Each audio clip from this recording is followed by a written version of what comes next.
Hey, welcome back to the Leveling Guide. This is our 5th episode, shorter one today, but we got some good stuff to cover. Going 150 to 180, so let's see what's new in this range. Kicking it off with Mouf. This is one of the harder quests in the range that I would not try to solo right at 150 unless you're really confident. It's definitely possible. I did it right at 150 in the league without melee D. I'm doing it now. I'm just telling you. So you're not like, oh bro, I watched your Leveling Guide and you sent me to my death. What's up with that? I warned you. But no worries, I'll try to differentiate what would be good to do in a group versus solo in this range because I think it starts to become really important. And just to recap, some quests from the previous range that would still be worth doing at the start of this one.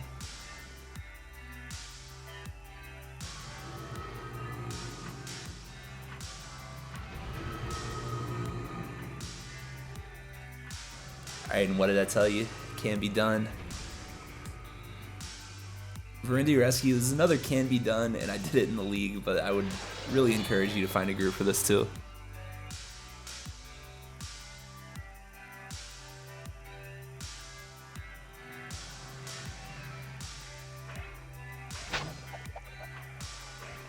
Shroud of Melee is going to help me take down Xorva, so as soon as I see that proc, I drop my summon. Rinse and repeat, and Xorva takes the bath. Next I'm doing Picketed Pets, which was a late addition to the emulator, but a great one. Not only do you get some jump puzzles, every AC player's favorite, but it's actually the best XP quest in this whole range, and if you weren't doing it, now you're doing it. That's why you watch the guide.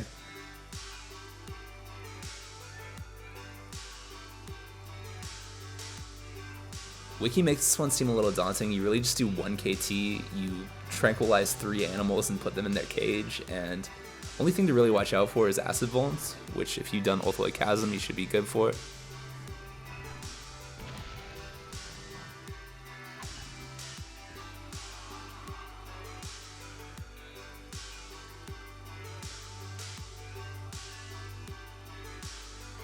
Renegades, not bad if you have melee D. If you don't, my condolences. Unless you're better than me at animation breaking, you're probably dead.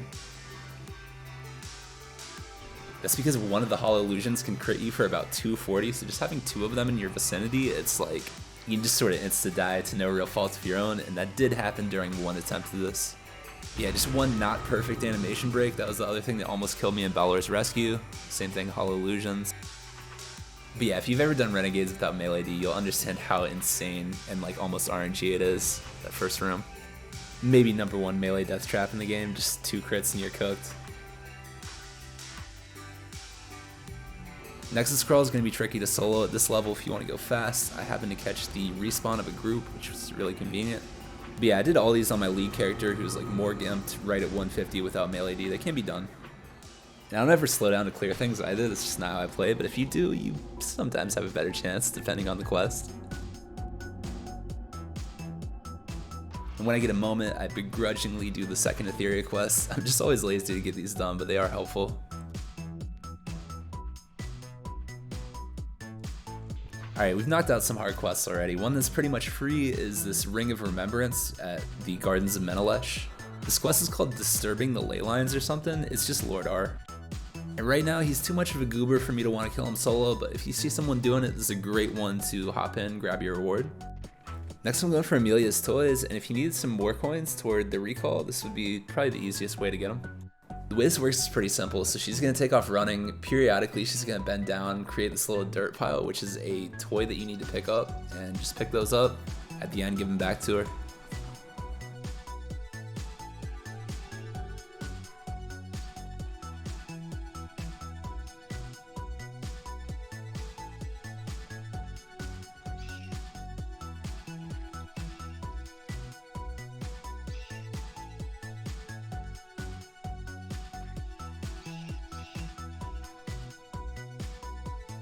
Falatacot Depot, this one got a huge XP scaling nerf, used to be pretty insane, but if you catch someone calling it out, I recommend tagging along, get an extra salvage reward out of it. Especially for melees and archers, you get work 10 weapon salvage from this, so that's nice. Next Gear Xbow, awesome dungeon, short run out from Fune. This one caught an XP nerf too, so I'm curious to find out how bad the nerf is and at what range it would still be worth doing. One of the best early Luminance quests too, so if you're looking for some easy loom right at 200, this would be a good dungeon to learn.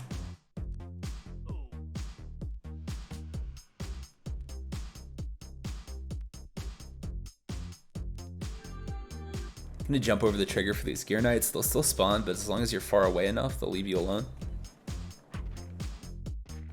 Logging out here to drop aggro is a pretty common strategy. I guess I haven't shown a lot of that so far, but yeah. So these Gear Knights are off to my right, but you have plenty of room to take out the Golem, and they won't bother you.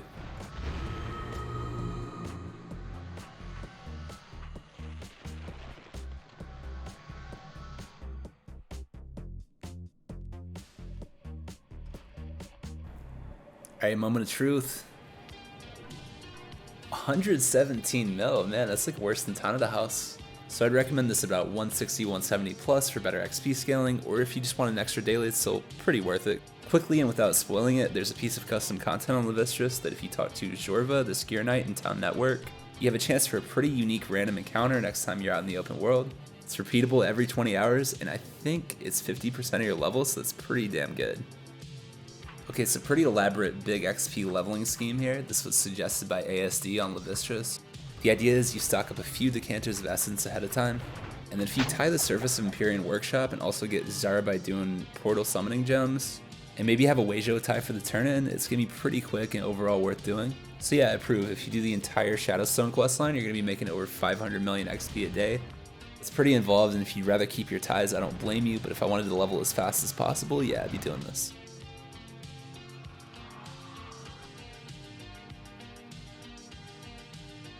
$150 plus monouga lab. If you remember from the last video, the XP wasn't great at level on the 120 version, but let's check this one out.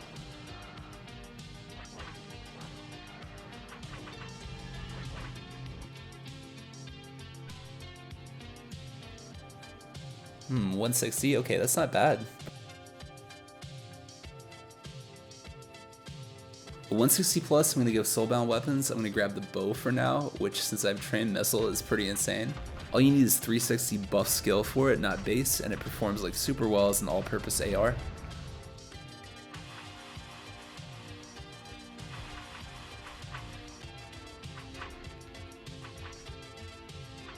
Then I was invited to a co-op run of Apostate Finale, and while it's not the best XP right now, it's quite a bit of XP in Loom at 200 plus, so I would save it until after your Luminance flag.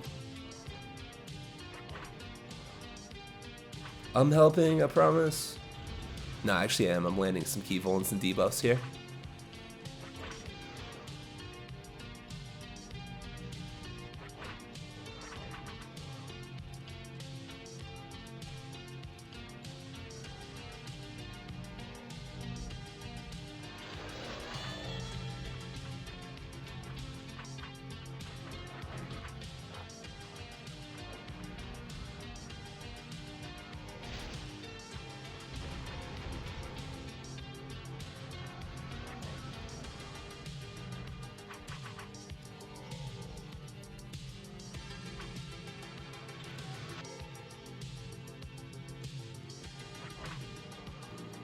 Then we did Lost Lore, and here's a list of some of these miscellaneous ones you can tag along.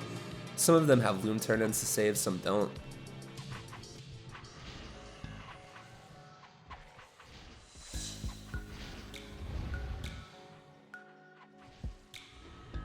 Alright, a little bit out of order here, got lost in the editing, but I'm running out to Slavus Tunnels to do Radiant Mana Infusion on Dark Isle. This is another that I recommend right at 150 if you can handle it, and it would be awesome. It's one of the best XP quests in the range.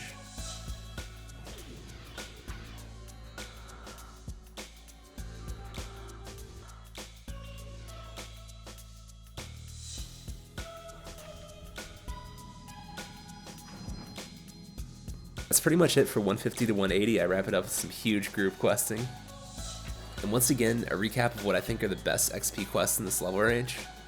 And yeah, if you can't solo everything, no problem. This is the time to really get into group questing, or there's plenty of options and stuff from the previous range that's still worth doing. Anyway, thanks for watching. I've had fun making these.